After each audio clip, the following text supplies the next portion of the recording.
শুভেচ্ছা সহ আমন্ত্রণ প্রত্যেককে নিলয় গ্রিন ব্লক এটিএন সংলাপে আপনাদের সাথে আছি আমি আমিনুল মজলিস। দর্শক, আপনারা জানেন সমসাময়িক ও জনগুরুত্বপূর্ণ বিভিন্ন বিষয় নিয়ে আমাদের আলোচনা অনুষ্ঠান। নির্বাচন কবে এ নিয়ে নানা আলোচনা সমালোচনা ছিল অন্তর্বর্তী সরকার ক্ষমতা নেওয়ার পর থেকেই। রাজনৈতিক দলগুলোর পক্ষ থেকে দাবি ছিল যেমন ঠিক কবে নির্বাচন সে প্রসঙ্গে একটি রোডম্যাপ ঘোষণা করা, পাশাপাশি ছোট সংস্কার কিংবা বড় সংস্কার হলে কখন নির্বাচন সেগুলো নিয়ে এক ধরনের ধোঁয়াশা ছিল। এই যখন বাস্তবতা ছিল ঠিক সেই সময়ে ঘোষিত হলো নির্বাচনের রোডম্যাপ, বলা যায় যে কবে নির্বাচন অনুষ্ঠিত হবে, এবং আজকে নির্বাচন কমিশনকেও একটি চিঠি দেওয়া হয়েছে প্রধান উপদেষ্টার অফিস থেকে। সব মিলিয়ে আমাদের আজকের আলোচ্য বিষয় আমরা নির্ধারণ করেছি নির্বাচনের সড়কে দেশ। এই বিষয়ে আলাপ করবার জন্য স্টুডিওতে রয়েছেন দুজন সম্মানিত অতিথি। রয়েছেন বাংলাদেশ জাতীয়তাবাদী দল বিএনপির তথ্য বিষয়ক সম্পাদক জনাব আজিজুল বারী হেলাল, রয়েছেন জাতীয় নাগরিক পার্টি এনসিপির যুগ্ম মুখ্য সংগঠক মেজর অবসরপ্রাপ্ত আব্দুল্লাহ আল মাহমুদ। আপনাদের দুজনকে অনুষ্ঠানে স্বাগত। প্রিয় দর্শক, আপনারা যারা অনুষ্ঠান দেখছেন, আশা করছি পুরো অনুষ্ঠান জুড়েই আপনাদেরকে সাথে পাবো। আপনাদের জ্ঞাতার্থে জানিয়ে রাখি, অনুষ্ঠানটি সরাসরি ফেসবুকে সম্প্রচারিত হচ্ছে। সেক্ষেত্রে facebook.com/ATN বাংলা অনলাইন এই লিঙ্কে ক্লিক করলে আপনারা অনুষ্ঠানটি দেখতে পাবেন। কথা না বাড়িয়ে আমরা চলে যাব মূল আলোচনায়, কিন্তু তার আগে দিনের শিরোনামগুলো দেখে আসব। জাতীয় নির্বাচন আয়োজনে ইসিকে চিঠি দিল প্রধান উপদেষ্টার কার্যালয়। সেপ্টেম্বরে ভোটের প্রস্তুতি সম্পন্নের আশা আছে ইসির। তফসিলের আগে ডিসিএসপিদের বদলি জানালেন স্বরাষ্ট্র উপদেষ্টা। রাষ্ট্র গঠনে সব রাজনৈতিক দলকে একসাথে কাজ করার আহ্বান তারেক রহমানের। ভোটের সময় ঘোষণার অন্তর্বর্তী সরকারকে অভিনন্দন। বিএনপির বিজয় র্যালিতে মানুষের ঢল। জুলাই ঘোষণাপত্র ভোটের সময় ঘোষণাকে স্বাগত জানালো বিএনপি। প্রত্যাশা পূরণ হয়নি দাবি জামায়াতের। নূতন সংবিধান গণপরিষদ নির্বাচন ইস্যুকে পাশ কাটানোর অভিযোগ এনসিপির। জুলাই গণঅভ্যুত্থানের প্রথম শহীদ আবু সাঈদ হত্যা মামলা 30 আসামির বিরুদ্ধে আন্তর্জাতিক অপরাধ ট্রাইব্যুনালে অভিযোগ গঠন, বিচার শুরুর নির্দেশ। এবং বিমানবন্দর থেকে বাড়ি ফেরার পথে সড়ক দুর্ঘটনায় মা, স্ত্রী, সন্তান সহ 7 স্বজনকে হারালেন ওমান প্রবাসী বাহার। আমরা শিরোনাম শুনছিলাম, এবারে বিস্তারিত আলোচনায় যাচ্ছি।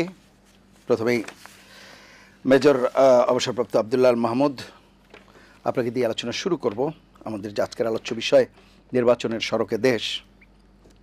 এই যে নির্বাচনের আলোচনা হচ্ছে, এর মধ্য দিয়ে আপনার কাছে কি মনে হয় যে নির্বাচনের পরিস্থিতি নিয়ে, নির্বাচনী পরিবেশ নিয়ে নানা বিষয়ে কথা ছিল, বিশেষ করে আইনশৃঙ্খলা পরিস্থিতি এবং অন্যান্য বিষয় নিয়ে, সেই সময়গুলোর সেই বাস্তবতায় এখন যখন নির্বাচনের ঘোষণা আসলো, তখন কি এই সার্বিক যে বিষয়গুলো ছিল, একটা অস্থিতিশীল অবস্থা, সেই জায়গায় কি একটি পরিবর্তনের প্রত্যাশা বা ইঙ্গিত পাচ্ছেন কিনা?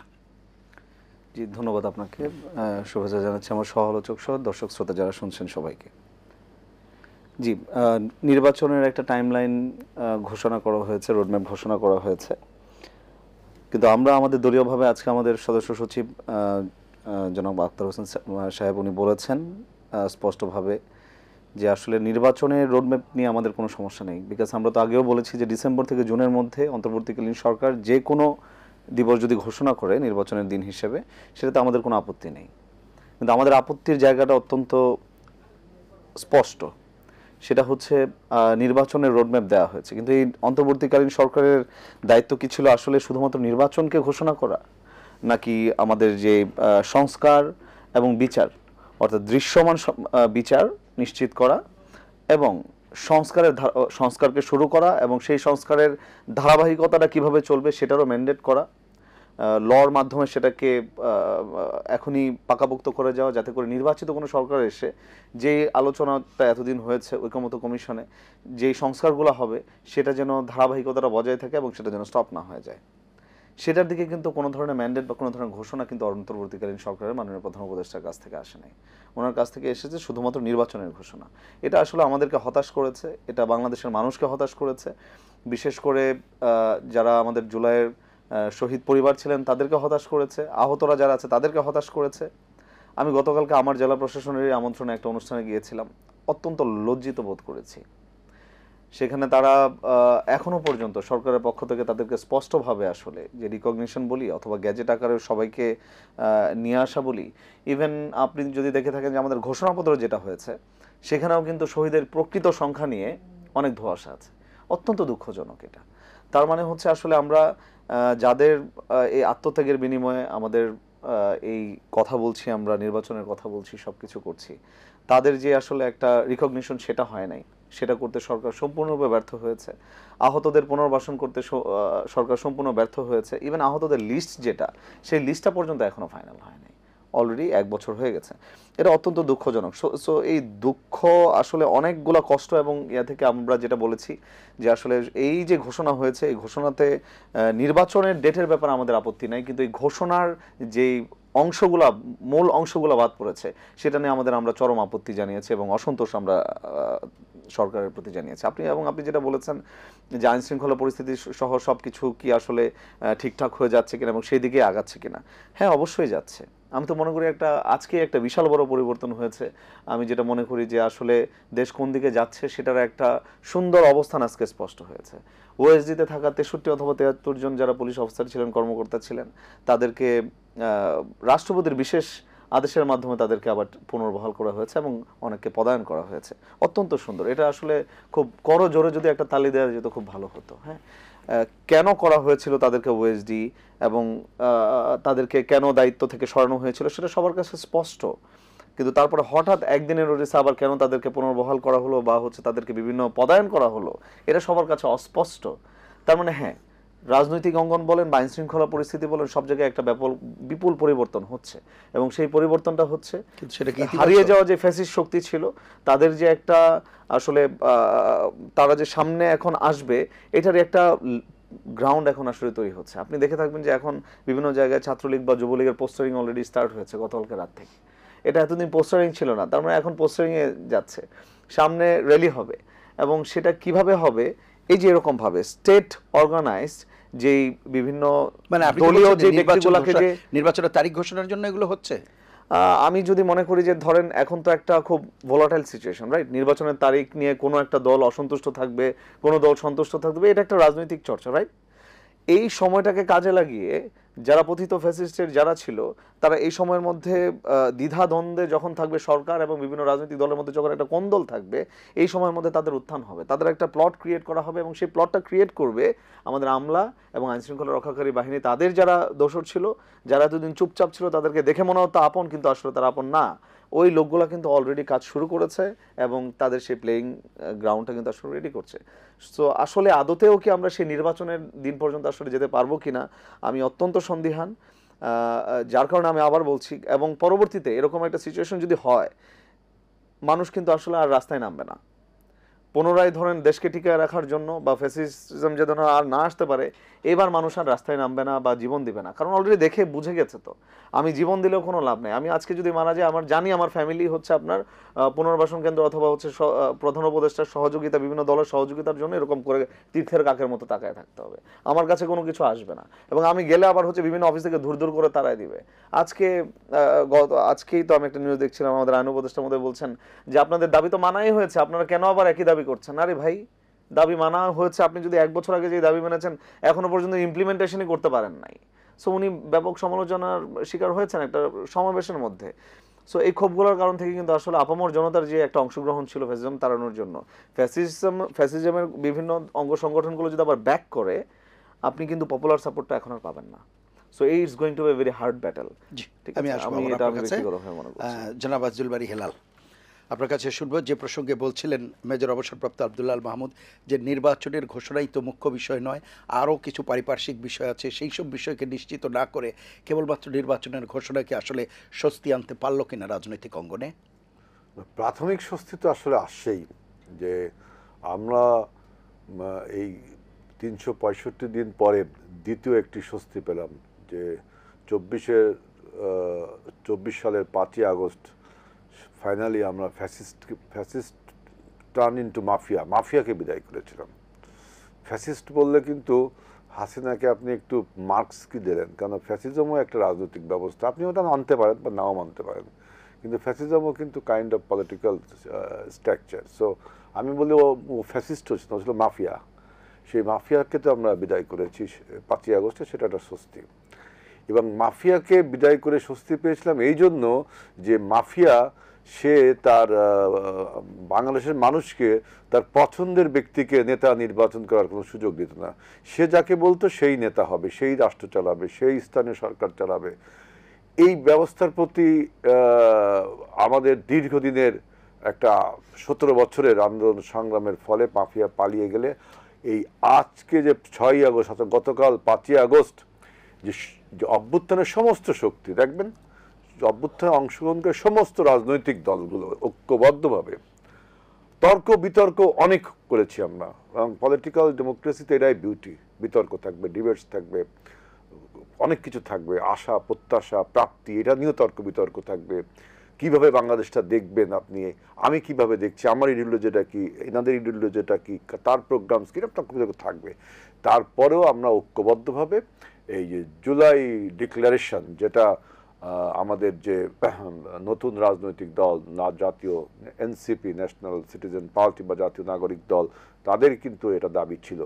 কারণ এই যে July declaration, it is a kind of ceremonial duty. এটা যদি না থাকতো তাইলে কি সমস্যা হতো, আর থাকলে কি সমস্যা, আমি এটার কোনো, কারণ আমাদের 17ই এপ্রিল যে 1971 সালে যে ডিক্লারেশন অফ ইন্ডিপেন্ডেন্স ছিল, এরপরে সংবিধান রচনা হলো, তাই না? আবার দেখবেন যেমন আপনার আমেরিকার যে স্বাধীনতা যুদ্ধের পরে ওরা কি সংবিধান লেখার ডিক্লারেশন দিয়েছিল, এইটা আমার কাছে অত গুরুত্বপূর্ণ না। তবে এই ডিক্লারেশনটা আপনার একটা ঐতিহাসিক রচনা, আমি দেখলাম ইতিহাস রচনার মতো করে হয়েছে, কতগুলো ইভেন্টের নাম বলেছে।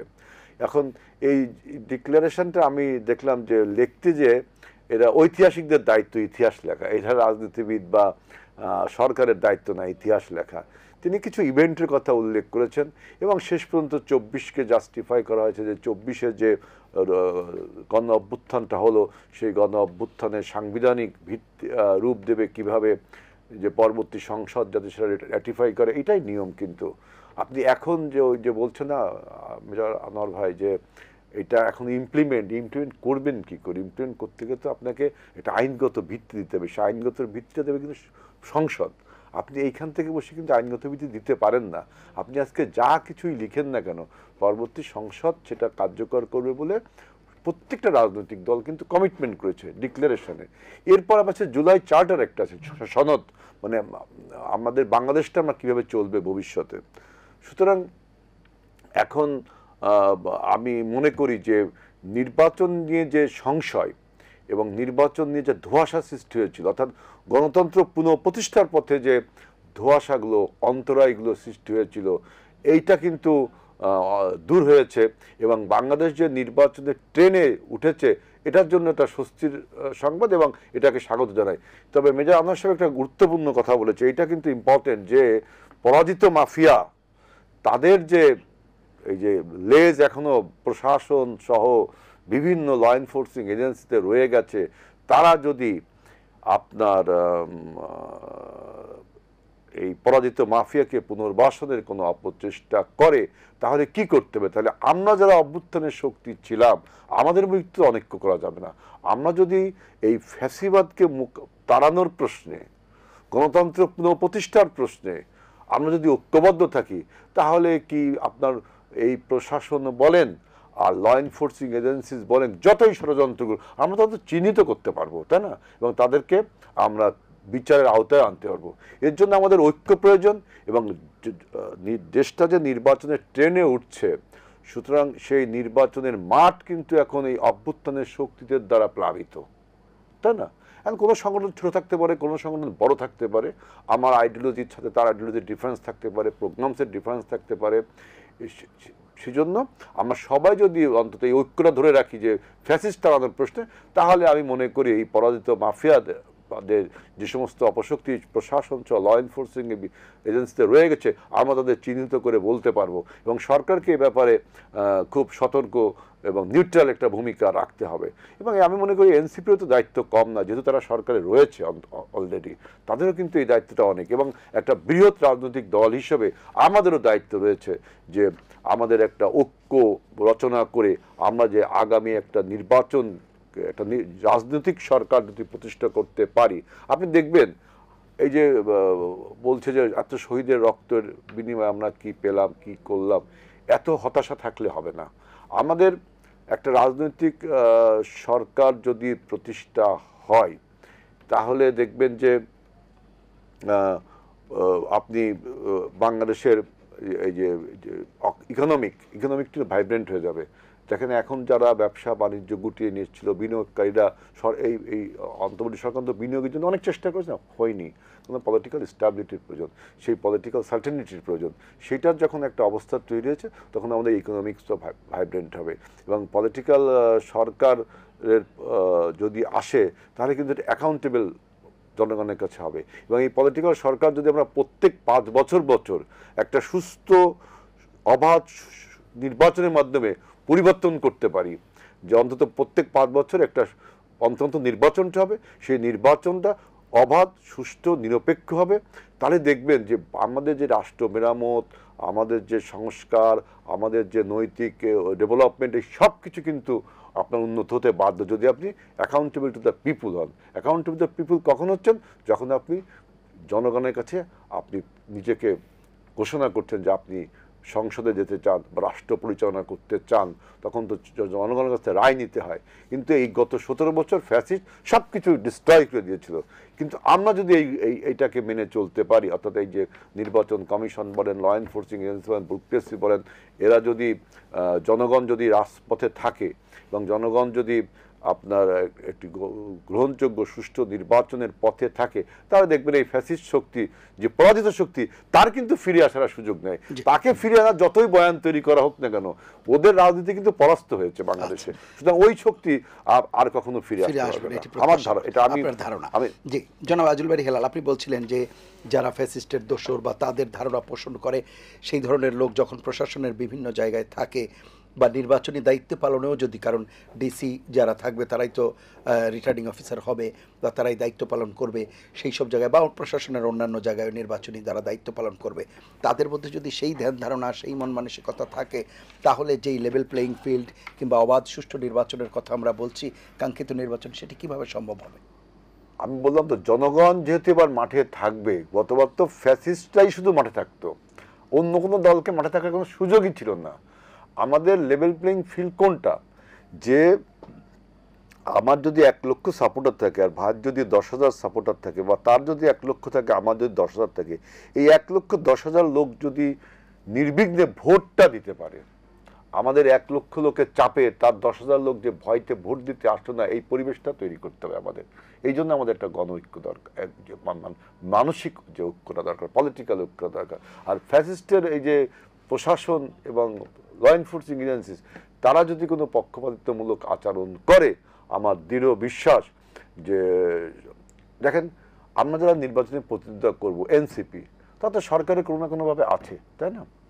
আমরা একটা বৃহৎ রাজনৈতিক দল, আরও অন্যান্য রাজনৈতিক দল আছে। আমরা যদি সবাই অন্তত এই গ্রহণযোগ্য নির্বাচনের জন্য যদি আমরা মানসিক প্রস্তুতি নিই এবং পার্টি থেকে সেইভাবে যদি প্রস্তুতি নেওয়া হয়, এবং জনগণ কিন্তু দেখছে, সুতরাং লেভেল প্লেইং ফিল্ডের কথা এখন বললে তো বিএনপির সবচেয়ে বেশি বলা উচিত, কারণ গত 1 বছরে বিএনপি আপনার অন্তত এই অন্তর্বর্তীকালীন সরকারের কোনো স্টেক হোল্ডার আমরা ছিলাম না, তাই না? আমরা এখন এই আলোচনা করলে কিন্তু আবারও নিজেদের মধ্যে তিক্ততা বাড়বে। আমি এই জন্য বলছি, যেহেতু দেশ একটা স্বস্তির দিকে ফিরছে, democracy, road two democracy, we are now in a road two democracy, road two election. So আমাদের একটা ঐক্য দরকার, একটা যে ঐক্য তৈরি, সে ঐক্য সার্ভাইভ করা দরকার for the sake of the sovereign country, sovereign nation. তা না হলে কিন্তু ওই অন্য রাষ্ট্রের ক্লায়েন্ট স্টেট, বেজেল স্টেটে পরিণত হয়ে যাব।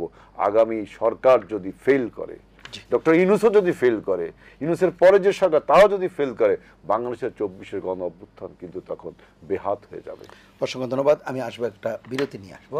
প্রিয় দর্শক, নিলয় গ্রিন ব্লক এটিএন সংলাপে এ পর্যায়ে নিচ্ছি বিরতি। থাকুন আমাদের সঙ্গে।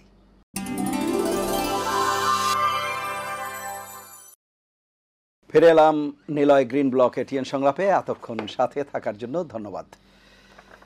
মেজর অবসরপ্রাপ্ত আব্দুল্লাহ মাহমুদ, যে বিষয়টি আমরা আলাপ করছিলাম, আপনি বলছিলেন যে নির্বাচন প্রসঙ্গে যে সংস্কারগুলো হচ্ছে সেগুলোর একটা বাস্তব রূপ দেয়া, অ্যাটলিস্ট সেই জায়গায় আইনগত ভিত্তি যদি না থাকে তাহলে সেটিকে কিভাবে, সেটি তো পরবর্তী সরকার এসে তারপরে আইনগত ভিত্তি দিতে হবে, যেটি বলছিলেন আইজুল বানী হেলাল, সেই প্রসঙ্গে যদি বলেন।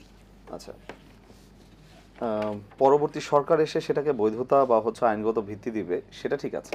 বাট এই যে এখন ডিসকাশনটা হচ্ছে, ঐক্যমত্য কমিশনের একটা কমিশন হয়েছে, একটা ডিসকাশন হচ্ছে, একটা লেজিট, এই গভর্নমেন্টকে আপনি ইলেজিটিমেট গভর্নমেন্ট বলার কোনো সুযোগ নেই গণপ্রধানের পরে। ইটস এ লেজিটিমেট একটা গভর্নমেন্ট।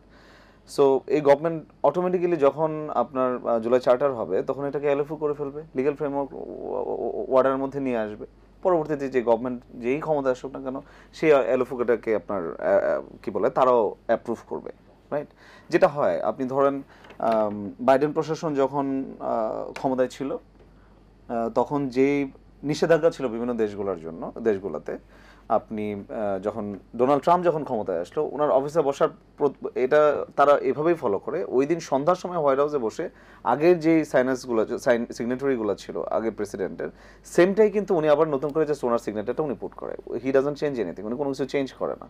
সো এটা কিন্তু এটাও এক ধরনের এলএফও, তারা লিগ্যাল ফ্রেমওয়ার্ক ওয়ার্ডার মেনটেন করে, যে হচ্ছে ট্রানজিশনের সময় যেন ট্রানজিশনের পরবর্তী সময়ে আগের যে ডিসিশনগুলো ছিল সেটা যেন কোনো ধরনের চেঞ্জ না হয়।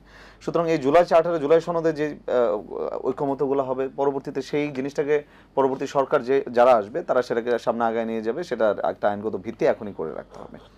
এখন আপনি জুলাই সনদ করলেন যে এরকম ভাবে সংস্কার হবে, বাট আমি সংস্কারের কিছুই দেখলাম না, রাইট? আমি দেখলাম না কোনো সংস্কার। আমি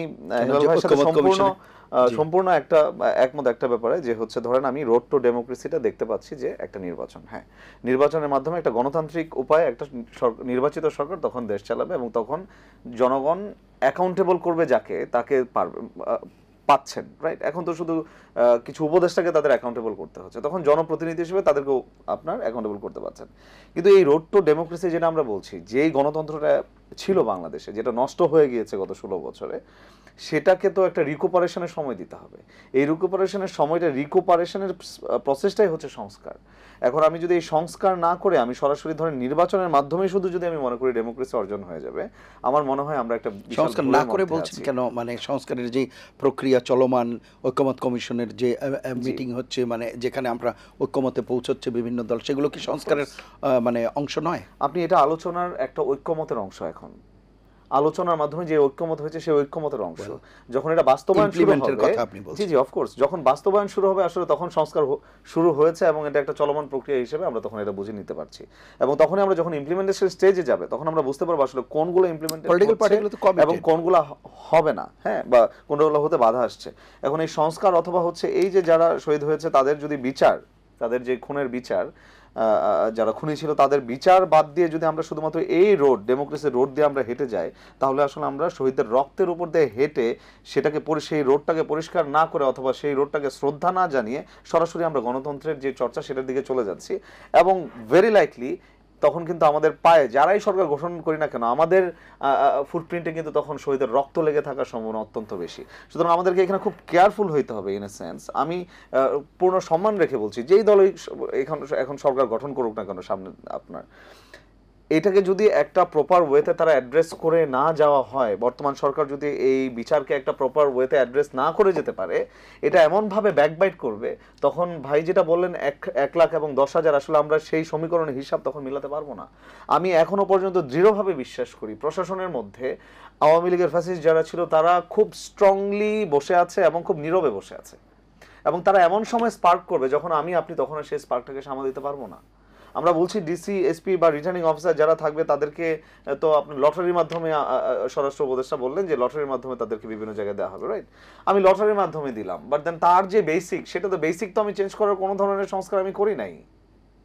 জনপ্রশাসন মন্ত্রণালয়ের যে সংস্কার হওয়ার কথা ছিল সেটার আশার কোনো কিছু আমরা দেখতে পারি নাই। পুলিশ সংস্কার হওয়ার কথা ছিল, পুলিশ সংস্কার মানে কি শুধুমাত্র পুলিশকে ধরেন আপনি একটা ইয়ার মধ্যে ঢুকাই দিবেন, একটা স্কুলের ভিতরে ঢুকাবেন, 1 মাস ওইখানেই থাকবে, তাদেরকে শিক্ষা দিয়ে ছেড়ে দিলাম, আমি ভালো পুলিশ হয়ে গেল? Is it like something like that? না, একটা সংস্কার কমিশন হতো, রুট কজ অ্যানালিসিস হতো আসলে সমস্যাগুলো কোথায়, কেন পুলিশ এরকম লাঠিয়াল বাহিনী পেটোয়া বাহিনীতে পরিণত হয়েছিল, সেটাকে অ্যাসেসমেন্ট করে সেই রুট কজগুলো বের করে এনে একটা নির্দিষ্ট বডিকে দায়িত্ব দেওয়া হইতো, তাদেরকে সে পরিমাণ এম্পাওয়ার্ড করা হইতো, তাহলে কিন্তু আপনার বিভিন্ন স্টেজে কয়েকটা স্টেজ থাকতে পারতো, প্রথম ফার্স্ট সেকেন্ড থার্ড ব্লা ব্লা আরও থাকতে পারতো। তখন একটা পর্যায়ক্রমিকভাবে কিন্তু এই পুলিশটাকে আমরা বাহিনীটাকে সুন্দরভাবে একটা সংস্কারের মাধ্যমে একটা সুন্দর একটা বাহিনীতে পরিণত করতে পারতাম। রাজনৈতিক যেই লেজুর বৃত্তিতা এই বাহিনীটা, সেটা থেকে আমরা বের করে নিয়ে আসতে পারতাম। এখন আপনি বলতে পারেন যে সেনাবাহিনী মাঠে থাকবে, সেনাবাহিনী মাঠে থাকবে। এখন সেনাবাহিনী প্রত্যেকটা কেন্দ্রে সেনাবাহিনীর যে জনবল আছে, সেটা প্রত্যেকটা কেন্দ্রের ভিতরে ভিতরে যে ধরেন সেটাকে ম্যানেজ করা, তার মানে তো এটা পুলিশিং হয়ে গেল। আমার সেনাবাহিনী ধরেন হচ্ছে নির্বাচন পর্যন্ত আছে, নির্বাচনের পরবর্তী সময় ধরেন 3 মাস পর্যন্ত আছে, let's say for example for debate, right? এখন 3 মাস পরে যখন চলে যাবে, দেশের আইন শৃঙ্খলা পরিস্থিতি রক্ষা করবে কে? পুলিশকেই তো করতে হবে। এখন তার মানে তখন যদি পুলিশ আবার ব্যর্থ হয়, তার আগের রূপে যদি ফিরে আসে, তার মানে আবার আপনি সেনাবাহিনীকে নিয়ে আসবেন? মানে সেই আশঙ্কা কেন করছেন? Is it something? হ্যাঁ, অফকোর্স আমি করছি, বিকজ আপনি তো যেই বাহিনীটাকে এত বছর 15-16 বছর আমি পেটোয়া বাহিনীতে পরিণত করেছি, এবং সেই বাহিনীর কোনো ধরনের রিফরমেশন আমি করি নাই, যেই র্যাব দিয়ে হচ্ছে আমি এক্সট্রা জুডিশিয়াল কিলিং করেছি, আমি গুম করেছি, আমি গুম কমিশনের সেই সকল তথ্য একদম প্রমাণাদি সহ আছে, সেই বাহিনীটাকেও আমি কোনো ধরনের রিফরমেশনও করি নাই, ইভেন সেই বাহিনীকে বন্ধ করার জন্য কোনো রকমের আমার কোনো তোড়জোড় নাই। আমার মনে হচ্ছে কি আমি এগুলা কোনো ধরনের কোনো একটা সরকারের জন্য রেখে দিচ্ছি, বাট আমি ব্যক্তিগতভাবে স্পষ্টভাবে যেটা আমি মনে করি, এটা কোনো কারোর জন্য রেখে দেওয়া মানে হচ্ছে সেই গভর্নমেন্টটাকে আরও একটা বড় ধরনের বিপদের মধ্যে রেখে দেয়া। বরঞ্চ এই মুহূর্তে সকল ফেসিবাদ ঐক্যের যে রাজনৈতিক দলগুলো আমরা আছি, সবাই এক পাশে আছি, একটা নির্দিষ্ট নিউট্রাল বডিকে দিয়ে যদি এই কাজগুলো করানো যেত, তখন কিন্তু আরও সামনে যেই সরকার গঠন করুক না কেন, ইভেন এটা যদি জাতীয় সরকারও হয়, তখনও কিন্তু আপনার এই দেশটাকে আরও সুন্দরভাবে তখন পরিচালিত করার সুযোগ ছিল। কিন্তু এই যাদেরকে আমরা রিফর্ম করলাম না, এই রিফরমেশন নাই, আমার বিচার নাই, আমি শুধুমাত্র বলছি আপনার নির্বাচন, আমাদের কিন্তু নির্বাচন নিয়ে কোনো আপত্তি নেই। দেখেন, ফেব্রুয়ারির মধ্যে নির্বাচন ফাইন, ইভেন এটা যদি জানুয়ারির সেকেন্ড সপ্তাহ হয়, I don't mind, we don't mind as a party.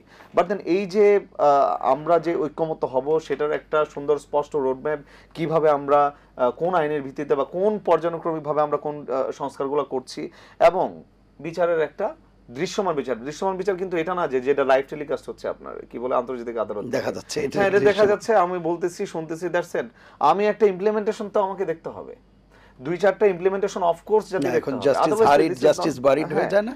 হ্যাঁ, অ্যাবসলিউটলি। তাহলে সেই ক্ষেত্রে আপনারা তাড়াহুড়া করছেন, বিচার কি তাড়াহুড়া করে সম্ভব? দেন, এটা হচ্ছে যে ধরেন এনসিপি সরকারের মধ্যে আছে, আমি এটা নিজে আমি ব্যক্তিগতভাবে আমি কোনোভাবেই মনে করি না, বিকজ যেমন আমি অন রেকর্ড আমি এখন বলতে পারি যে এই যে শহীদদের যে বিচার হচ্ছে না, শহীদদের খুনের যে বিচার হচ্ছে না, আবার হচ্ছে আপনার আহতদের যে পুনর্বাসন হচ্ছে না, শহীদ পরিবারের পুনর্বাসন হচ্ছে না, আমি এটার একটা বড় ধরনের দায় আসিফ মাহমুদ এবং মাহফুজ আলমকে সরাসরি দিতে চাই। তারা তো হচ্ছে ছাত্র প্রতিনিধি হিসেবে এখানে গিয়েছিল, আপনার ছাত্র আন্দোলনের যে বৈষম্যবিরোধী ছাত্র আন্দোলনের যে প্ল্যাটফর্ম ছিল, এই সম্মিলিত ছাত্র থেকে 2জন প্রতিনিধি কিন্তু এখানে গিয়েছে তারা। সুতরাং তারা কিন্তু শুধুমাত্র এনসিপির কাছে দায়বদ্ধ যে এরকম না, তারা টোটাল এই যে ইয়াং লটটা যেটা আছে আমাদের দেশে, যারা আন্দোলনে সরাসরি সংযুক্ত ছিল, সবার কাছে তারা দায়বদ্ধ। এবং আমি এখন এইখানেই তো আমি অন রেকর্ড তাদেরকে আমি দায়বদ্ধ করছি যে তারা এটা এনশিওর করতে পারে না যে আহত এবং শহীদদের যে পুনর্বাসন, শহীদদের পরিবারের পুনর্বাসন এবং আহতদের পুনর্বাসন, ইভেন গ্যাজেটটা প্রপারলি হয় না, এটা তাদেরও দায় আছে। আর আমরা তো অ্যাকাউন্টেবল টু পিপল, কিন্তু এখন যেই জনবল বা আমাদের প্রান্তিক জনবলের যে আশাহত যেভাবে হয়েছে তারা এই বিগত বছরগুলোতে কোনো কিছু পায় না ঠিকভাবে, এখন এটার যদি একটা প্রপার ম্যান্ডেট বা প্রপার একটা সংস্কারের মধ্য দিয়ে আমরা না যেয়ে, সংস্কার মানে হচ্ছে সম্পূর্ণ শেষ করে কিন্তু সেটার কথা আমি বলছি না, আমি কিন্তু এটা স্পষ্টভাবে বলছি জিনিসটা একটা আপনার কি বলে এটাকে ফেজিং বলি বা হচ্ছে একটা গঠনতন্ত্র বলি যে এইভাবে এটা হবে, সবাই জানলো দেখলো বুঝলো, গো ফর ইলেকশন, সরকার গঠন করবে, আমরা করলে আমরা, ভাইয়ারা করলে ভাইয়ারা, ইভেন সবাই মিলে সম্মিলিত হলে যেটাই হোক না কেন, যে সিনারি তো অনেক কিছু হইতে পারে, আমি জাস্ট এই জন্য বলছি। সো তখন সুন্দরভাবে কিন্তু দেশ পরিচালনা করা যাবে, আদারওয়াইজ এটা যারাই আসুক না কেন তাদের জন্য কিন্তু অত্যন্ত খুব টাফ হয়ে যাবে। হ্যাঁ, জুলাই ঘোষণাপত্র, আমি ভাই বলছিলেন যে এটা একটা ভালো জিনিস যেটা হয়েছে, আমিও মনে করি এটা ভালো জিনিস, খুব অত্যন্ত চমৎকার হয়েছে জুলাই ঘোষণাপত্র। ভাই আবার বলছিলেন যে স্বাধীনতা যুদ্ধের পরে তো আসলে ঘোষণাপত্র হয় নাই, স্বাধীনতা 17 এপ্রিল হলো, 17 এপ্রিল হয়েছে। হ্যাঁ, 17 স্বাধীনতা মানে আমি যেটা বলেছিলাম যেটা যে স্বাধীনতা পরবর্তী সময়ের কথা বলছি আর কি আমি, যে এরকম ভাবে ম্যান্ডেট দিয়ে ধরেন ওপেন ফিল্ডে তো আসলে ঘোষণাপত্র এরকম হয় নাই। স্বাধীনতা যুদ্ধ হচ্ছে আমি একটা পরাশক্তি, মানে অন্য একটা দেশ থেকে আমি নিজেকে শৃঙ্খল মুক্ত হচ্ছি। আর আমার যে ফ্যাসিজমের বিরুদ্ধে গণ অভ্যুত্থান যেটা হচ্ছে ওন কান্ট্রি, আমার নিজের দেশে আমার কোনো একটা ফ্যাসিস্ট সরকারকে আমি হটিয়ে একটা গণতান্ত্রিক প্রক্রিয়াকে আমি পুনর্বহাল করতে যাচ্ছি। সুতরাং এখানে ঘোষণাটা অত্যন্ত জরুরি। আমি এখানে আরেকটা জিনিস খুব একটু পয়েন্ট করতে চাই যে আমাদের এই যে ঘোষণাপত্র আসছে, এখানে একটা ধারাবাহিকভাবে ঘোষণাপত্রগুলো আমি যেটা স্টাডি করেছি কিছু দেশের এরকমই হয়, বিভিন্ন প্রেক্ষাপটগুলো আগে থেকে যে প্রেক্ষাপটগুলো আসছে সেটা একটা ধারাবাহিক ক্রম হিসেবে আসে, কিন্তু এখানে কিছু মূল ধারাবাহিক ক্রমধারা এখানে ব্যাহত হয়েছে। সরকার এটা ইচ্ছাকৃত করেছে বলে আমি সম্পূর্ণভাবে মনে করি এটা সরকার। যেমন হচ্ছে আপনার 2009 সালের পিলখানা হত্যাকাণ্ড এখানে নাই, আপনার 2013 সালের শাপলার গণহত্যাকাণ্ড এখানে নাই, 2018 কোটা আন্দোলন থেকে শুরু করে নিরাপদ সড়ক আন্দোলন, যেই আন্দোলনগুলোতে একটা ভালো সংখ্যক জনবল আসলে নিহত হয়েছে অথবা শহীদ হয়েছেন, সেটার কিন্তু এখানে এই জুলাই ঘোষণাপত্রের মধ্যে ইনক্লুশন নাই। এটা অত্যন্ত হতাশাজনক। এটা কেন নাই এটা সরকার খুব ভালো বলতে পারবে। কিন্তু আমি এর বাইরেও এত নিরাশার মধ্যে আমি একটা আশা করতে চাই যে এখনো তো সময় আছে, এখন জুলাই মাস চলছে। আমি আশা করি আমাদের যে কনসার্নগুলা, যে বিচারের একটা সুস্পষ্ট বিচারটা আমরা দেখতে চাই সেটা, এবং তার পূর্বে হচ্ছে সংস্কারের যে একটা সুনির্দিষ্ট ফেজিং অথবা আমরা কিভাবে সংস্কারটা করব, কোনটা হবে, এবং নির্বাচনটা যেন ক্রেডিবল এবং হচ্ছে পার্টিসিপেটরি হয়, সেটার জন্য যে লেভেল প্লেইং ফিল্ডের কথা আমরা যেটা বলছি, সেটা করার জন্য আমার আইন শৃঙ্খলা মুখ্য এবং গৌণ যারা থাকবে এবং যেই রাষ্ট্রের অন্যান্য প্রতিষ্ঠান যারা সংযুক্ত থাকবে, তাদের আসলে আমার রিফরমেশন কতটুকু হয়েছে সেটার উপরে অবশ্যই নির্ভর করবে লেভেল প্লেইং ফিল্ড কতটুকু হবে। জনাব আজিজুল বারী হেলাল, শুনছিলেন আপনি? আমি তো এগুলো তো বলি, দেখেন উনি বলছে যে সংস্কার বিচার নাকি দৃশ্যমান হয়নি। একটা ফৌজদারি মামলার বা রাষ্ট্রদ্রোহী মামলার বিচার শেষ হতে একদম লাস্ট ভার্ডিক্ট পেতে অন্তত বাংলাদেশের যে আইনের দ্রুত গতি, সেখানে 15 থেকে 16 বছর। আমি 2007-8 সালে যে সমস্ত মামলা খাইছি সেই বিচার এখনো চলতেছে। আমি যত চলে আসতে চাই যে বিচার শেষ ও সম্ভব না। আমার বিরুদ্ধে এখনো 7 বছরের কনভিকশনের মামলা, আমি এখনো কিন্তু রেহাই পাইনি। আচ্ছা, বুঝছেন, আমি এইসব মামলা হয়েছে আমার বিরুদ্ধে 17 সালে 18 সালে, আবার 10 সালের মামলা এখনো রয়ে গেছে। তো আমি দেখলাম যে এই পরাজিত ফ্যাসিস্টের বিচার এটা কিন্তু সবাই চায়, এবং বরঞ্চ আমি একটু সমালোচনা করেছি এই অন্তর্বর্তীকালীন সরকারকে যে শেখ হাসিনার প্রথম যে বিচারটা হলো, দেখবেন আইসিটি অ্যাক্টে 6 মাসের একটা জেল দিল। একই সাথে আরেকটা আপনার মামলা ছিল এই আন্তর্জাতিক অপরাধ ট্রাইব্যুনালে, ওই যে আপনার আমাদের ঢাকা বিশ্ববিদ্যালয়ের আপনার ওই চানখারপুলে যে 6 জন ছাত্রকে হত্যা করা হলো, তারপরে আশুলিয়ায় 7 জনকে পুড়িয়ে মারা হলো, তারপরে আপনার এই যে আরো আমার একজন ছাত্র, আমার ঠিক এই মুহূর্তে নাম মনে পড়ছে না, একজন হত্যা, আমাদের ওই যে রংপুরের যেই আবু সাইদ, ওই মামলাটাও ছিল, কিন্তু ওইটাও কিন্তু বিচারিক প্রক্রিয়ায় ছিল। কিন্তু আমি দেখলাম সরকার আগে ওইটার রায় দিল, মানে নিম্নকোর্টে তার একটা 6 মাসের সাজা হলো শেখ হাসিনার, এবং তার যত দোষর ঠোসর আছে গ্রেপ্তার চলছে, মামলা দায়ের করা হয়ে সরকার করছে, গ্রেপ্তার হচ্ছে, সবকিছু হচ্ছে। অর্থাৎ এটা একটা চলমান প্রক্রিয়া। দৃশ্যমান কখন, বা দৃশ্যমান বলতে এই দৃশ্যমান শব্দটা ব্যবহার করে তখন মনে হচ্ছে যখন তিনি হ্যাং হবেন নাকি লং লাইফ ইমপ্রিজনমেন্ট হবেন, দেখা যাবে সেটা, তাই না? তখন দৃশ্যমান। এখন তো যা দেখবেন সব অ্যাবস্ট্রাক্ট, কারণ আপনার ছোট লোয়ার কোর্টে একটা রায় হবে, সেই রায় সে চ্যালেঞ্জ করবে, যাবে আপনার জজ কোর্টে, সেইখান থেকে যাবে সুপ্রিম কোর্টে বা হাইকোর্ট, এরপর সুপ্রিম কোর্ট, তাই না? যখন ফাইনাল ভার্ডিক্টটা আসবে তখন আপনি দেখবেন যে হ্যাঁ সে হ্যাং হলো না ইমপ্রিজনমেন্ট যাবজ্জীবন হলো নাকি সে খালাস পেল, তখন দৃশ্যমান হবে। সুতরাং এই বিচার প্রক্রিয়ার ব্যাপারে কিন্তু আমরা সবাই ঐক্যমত, ভালো একটা পয়েন্ট তুলছেন, এই ব্যাপারে সবাই ঐক্যমত।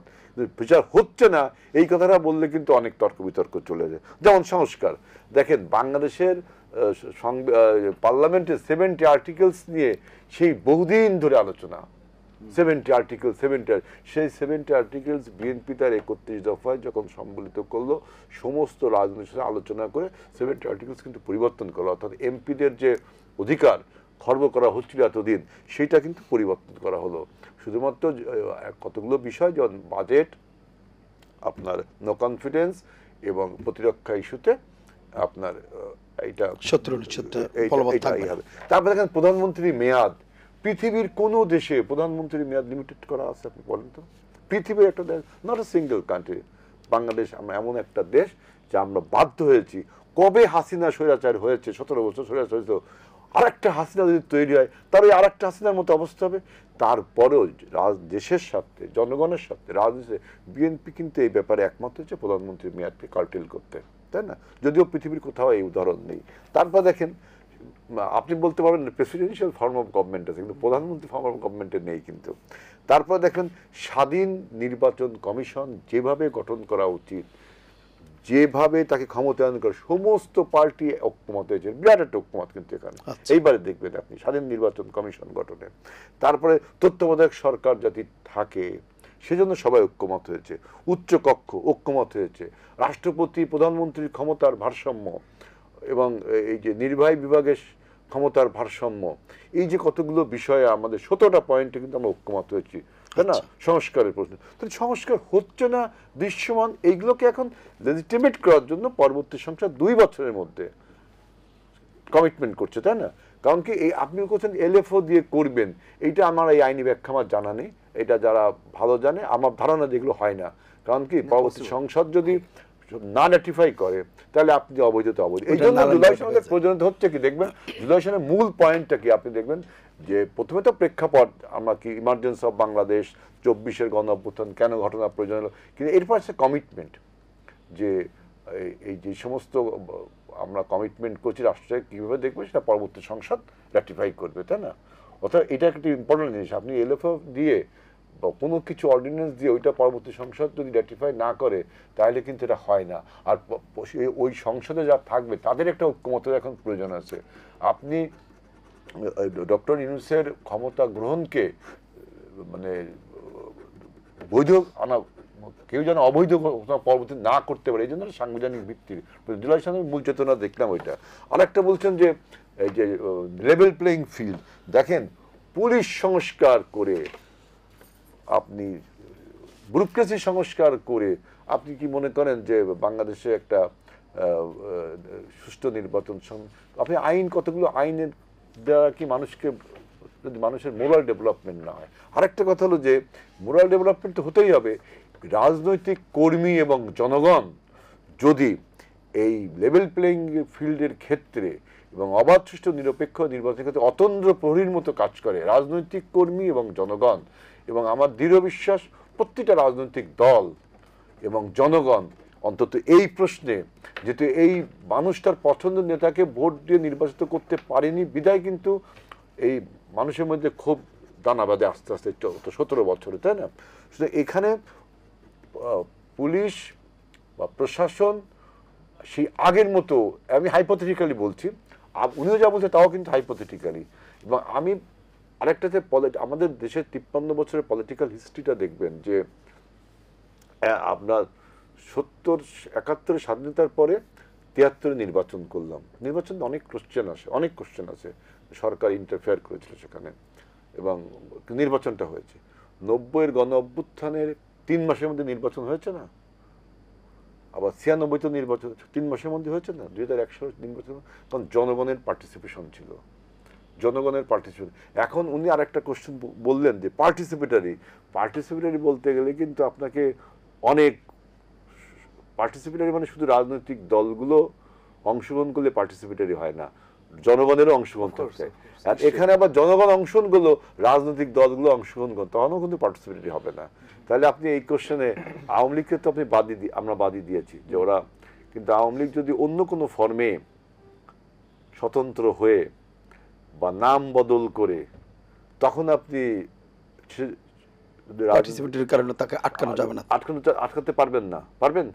এবং সেক্ষেত্রে কি হবে, আপনারা যে অনুপাতিক নির্বাচন বলছেন, পিআর যেটা প্রপোর্শনাল রিপ্রেজেন্টেটিভ যেটা বলছেন, সেখানে তো আমার রাজনৈতিক অভিজ্ঞতা থেকে বলছি, সেখান থেকে তো অন্য রাজনৈতিক দল থেকে ওই প্রার্থী কিন্তু অনেক বেশি ভোট পেয়ে যাবে। তখন তো উচ্চকক্ষে তাকে আপনাকে স্থান দিতে হবে, উচ্চকক্ষে স্থান। অর্থাৎ এমন কোনো বয়ান তৈরি করা যাবে না যে ফ্যাসিবাদ আবার ওই যে অন্য কোনো ফর্মে আপনার এখানে আসতে পারে।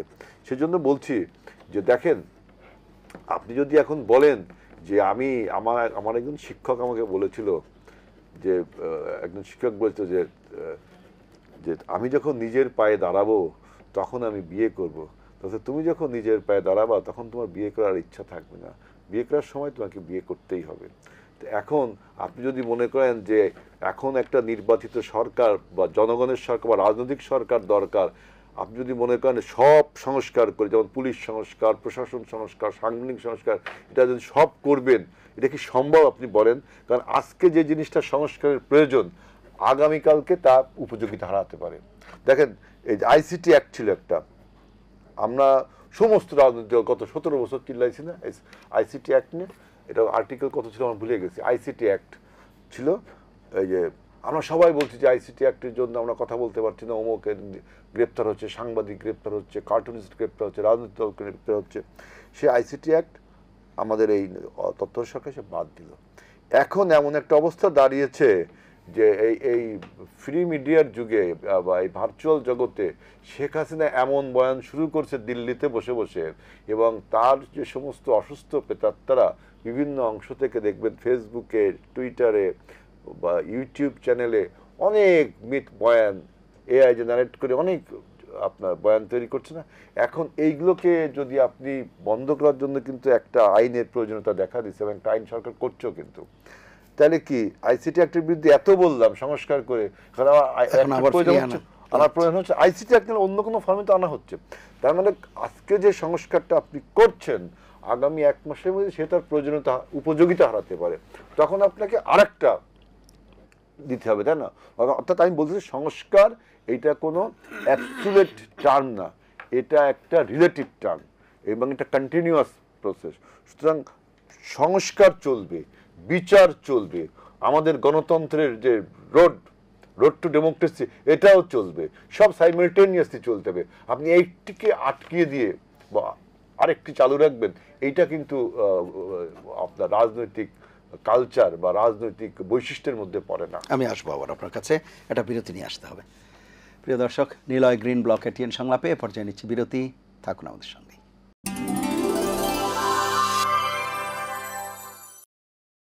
ফিরে এলাম নিলয় গ্রিন ব্লক এটিএন সংলাপে। এতক্ষণ সাথে থাকার জন্য ধন্যবাদ।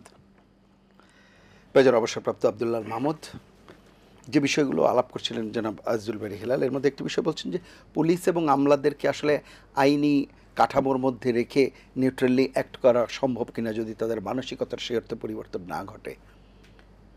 আসলে আমি তো এখানেই বলছি, ভাই যেটা বলেছেন ঠিক এর উল্টাটাই হচ্ছে আমার আসলে ইডিওলজি, নট ইডিওলজি এটা এটা এটা আমি ব্যক্তিগতভাবে মনে করি এটাই বাস্তবতা। হ্যাঁ, আসলে আইন ডেভেলপমেন্ট করে আমি একটা নির্বাচন করলাম বা নির্বাচনের জন্য আমি একটা ধরেন প্রিপারেশন নিলাম। এখন নির্বাচনটা মানে কন্ডাক্ট করবে কে? নির্বাচনটা কন্ডাক্ট করবে আপনার ডিসিএসপি, রাইট?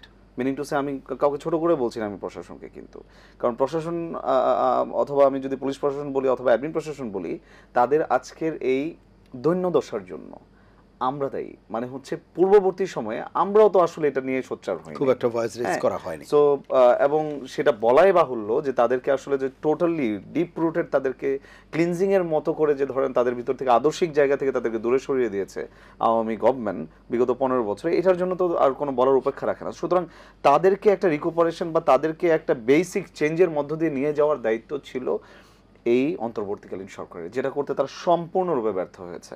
এখন আপনি একটা আইনি ডেভেলপমেন্ট করে দিলেন, আপনি একটা নির্বাচনের ডেট করে দিলেন, এখন আপনার যারা কন্ডাক্ট করবে তাদের ভিতরে সেই বেসিক কোনো ধরনের চেঞ্জ নাই। আপনি তাদের কাছ থেকে কি আউটপুট এখন এক্সপেক্ট করেন? এখন বড় ধরনের যদি কোনো ধরনের একটা ইনসিডেন্ট বা অ্যাক্সিডেন্ট ধরেন তখন যদি হয়, তখন কাকে দোষ দিবেন? তাদেরকে দোষ দিবেন? নো, আসলে দোষ তো তখন হবে হচ্ছে অন্তর্বর্তীকালীন সরকারের অবশ্যই, এবং যারা যারা ওই নির্বাচনে অংশগ্রহণ করেছে এইগুলার আপনার চেঞ্জেস বাদে তাদেরও দোষ আছে। তখন এই হিসাবটা সবাইকেই নিতে হবে। হ্যাঁ, একটা পয়েন্ট ভাই যেটা বলেছিলেন যে হচ্ছে প্রপোর্শনাল রিপ্রেজেন্টেটিভের মাধ্যমে আমরা যে উচ্চকক্ষে আসলে তাদেরকে আসন দিতে হবে। প্রপোর্শনাল রিপ্রেজেন্টেটিভ হলে পার্টির বাদে মানে হচ্ছে নিবন্ধিত দলগুলো বাদে অন্য কেউ তো আসলে এমনিতেই অংশগ্রহণ করতে পারছে না নির্বাচনের মধ্যে। স্বতন্ত্র হিসেবে সে আপনার স্বতন্ত্র কি হবে? না, স্বতন্ত্র হিসেবে অংশগ্রহণ করার সুযোগ থাকছে না তো আলটিমেটলি। সো কারণ হচ্ছে আমি যখন দল হিসেবে যখন আপনার স্বতন্ত্র ইলেকশন করতে পারবে না, পারহ্যাপস নো, আমি যদি ভুল না হয়ে থাকে তাই আপনি তো আমাকে তাহলে correct তো করতে পারেন। নির্বাচন আর হলো না, পার্টিসিপেট কিছুই হলো পার- না, আপনার স্বতন্ত্রকে এখন নির্বাচন পার্টিজম করতে মানে হবে। এটা বলাটার ইয়াটা হচ্ছে যে আমি ভুল হয়ে থাকতে পারি, আমি আবার বলছি কিন্তু এটা হওয়ারই সুযোগ বেশি, আমি যতটুকু আমার ধারণা আছে বা জানা আছে।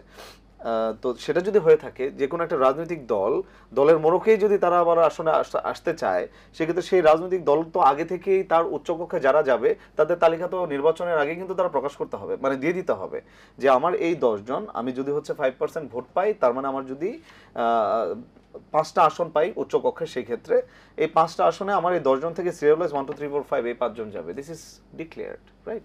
সো তখন কিন্তু অটোমেটিক্যালি আসলে উচ্চকক্ষে হেনতেন ভাবে আমি চলে গেলাম, এরকম এটা করার সুযোগ থাকছে না। আর আরেকটা জিনিস যেটা আমরাও এখানে বাকি যে রাজনৈতিক দলগুলো আছে, ফেসিবাদ বিরোধী রাজনৈতিক যে দলের যে আমাদের ঐক্য যেটা আছে বা আমরা যারা আছি, সবার কিন্তু এখানে একটা মুখ্য ভূমিকা পালন করার ব্যাপার আছে, যে আসলে কারা বিভিন্ন মোড়কে বিভিন্ন চেহারায় আবার ধরেন এই নির্বাচনে অংশগ্রহণ করে সংসদের উচ্চকক্ষ অথবা নিম্নকক্ষে স্থান আসন করে নিতে চাচ্ছে, সেটার জন্য। তবু আমি ব্যক্তিগতভাবে মনে করি এখানে কিছু একটা পার্সেন্টেজ ঢুকে যাবে, আমরা যেটা আসলে ধরতে পারবো না, অথবা কোনো একটা মাধ্যমে তারা আসলে বের হয়ে চলে যাবে এবং তারা ওইখানে আসন নিয়ে নিবে, কিন্তু সেটার পরিমাণ হবে অ্যাবসলিউটলি মিনিমাল, এটা আমি বিশ্বাস করি। যদি না, যে রাজনৈতিক দলগুলো আমাদের আছে, আমি যদি নাম ধরে সরাসরি বলি, যারা হচ্ছে ধর নির্বাচনে অংশগ্রহণের ক্ষেত্রে যাদের ভূমিকা সবচেয়ে বেশি থাকবে, বিএনপি, জামাতে ইসলাম, এনসিপি সহ অন্য আরও যে কয়েকটি দল আছে, তাদের মধ্যে যদি আমরা কোনো আওয়ামী ফ্যাসিস্টদেরকে ধরেন এখানে এমপি ইলেকশন করানোর মাধ্যমে সংসদের রিপ্রেজেন্টেটিভ হিসেবে আমরা যদি সিলেক্ট না করি, এনসিপির পক্ষে তো এটা কোনোভাবেই সম্ভব না। যদিও ওরকম যদি কোনো কিছু আভাসও থাকে, সেটা অবশ্যই সেরকমভাবে দেখা হবে। আমি বিশ্বাস করি দৃঢ়ভাবে এটা বিএনপিও করবে না। এখন অন্য কোনো দল যারা আছে, ইভেন বিএনপিও সেটা অবশ্যই টেক কেয়ার করতে হবে সেই ক্ষেত্রে, বিকজ এরকম যদি চলেও আসে তারাও তো আলটিমেটলি জবাবদিহিতার মধ্যে থাকবে জনগণের রিপ্রেজেন্টেটিভ হিসেবে, রাইট? আরেকটা জিনিস হচ্ছে ভাই, যেটা বলেছিলেন যে ধরেন দৃশ্যমান বিচারটার ক্ষেত্রে, দৃশ্যমানটা হচ্ছে যখন এটা এক্সিকিউশন হয়ে যাবে তখন, কিন্তু আমাদের তো স্পেশাল বেঞ্চ আছে, রাইট? যে কোনো একটা দ্রুত বিচারিক আদালত হয় যখন নিম্ন কোর্ট থেকে, যখন নিম্ন আদালত থেকে যখন উচ্চ আদালতে আসে, হাইকোর্টে আসে, তখন প্রধান বিচারপতি আপনার দ্রুত বিচারিক আদালতের মাধ্যমে যে কোনো একটা মামলা দ্রুত সময়ের মধ্যে নিষ্পত্তি করার জন্য কাজ করে থাকেন, যেটা হয়েছে আবরার ফাহাদ এবং হচ্ছে মেজর সিনহার কেসের মধ্যে যেটা হয়েছে। সুতরাং সেই ক্ষেত্রে দ্রুত বিচারিক প্রক্রিয়ার মাধ্যমেই তো আমি যেটা মনে করছি আন্তর্জাতিক আদালতের এটাই দ্রুত বিচারিক প্রক্রিয়ার একটা অংশ। সুতরাং তারা সেভাবেই যাচ্ছে।